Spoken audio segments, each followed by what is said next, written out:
साथीहरू आज हेरौँ हामी बजाज पल्सरको सिजर गियर कसरी मिलाउने। तो साथीहरू यो हो सिजर गियर।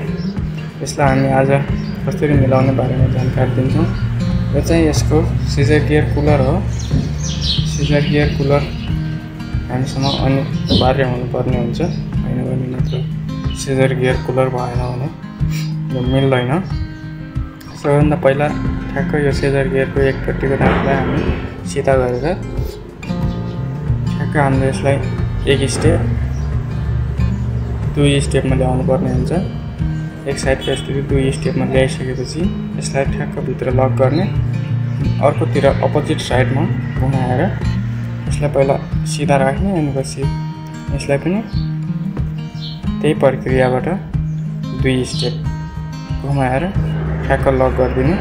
अब यो त भयो यसको टाइमिङ सिजर गियरको। अब हामी हेरौँ, यो हो पल्सरको ब्यालेन्सर गियर। यसलाई भन्छौँ हामी ब्यालेन्सर गियर। ब्यालेन्सर गियरको काम चाहिँ इन्जिनलाई ब्यालेन्स गर्नु हो, इन्जिन।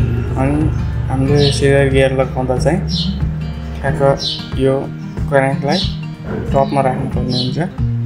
क्र्याङ्कलाई टपमा राखिसकेपछि सिजर गियरको टाइमिङ आफै मिल्छ, त्यसलाई मिलाउनु पर्दैन। ठ्याक्क यसको गियर हुन्छ अनि यसलाई हामी सिजर गियरलाई लगाउँछौँ ठ्याक्क क्र्याङ्कलाई टपमा, ब्यालेन्सर गियर पनि टपमा, अनि पछि सिजर गियर राम्रोसँग लगाउँछौँ हामी। सिजर गियरले चाहिँ साउन्ड मिलाउँछ बाइकको।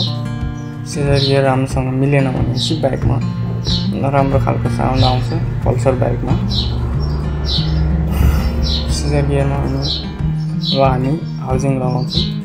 हाउजिङ लगाउनुको लागि पनि त्यति गाह्रो प्रोसेस हुँदैन, तर लगाउन नजानेपछि चाहिँ यसको नोक्सान धेरै हुनसक्छ। अब हामी हाउजिङ लगाउँछौँ।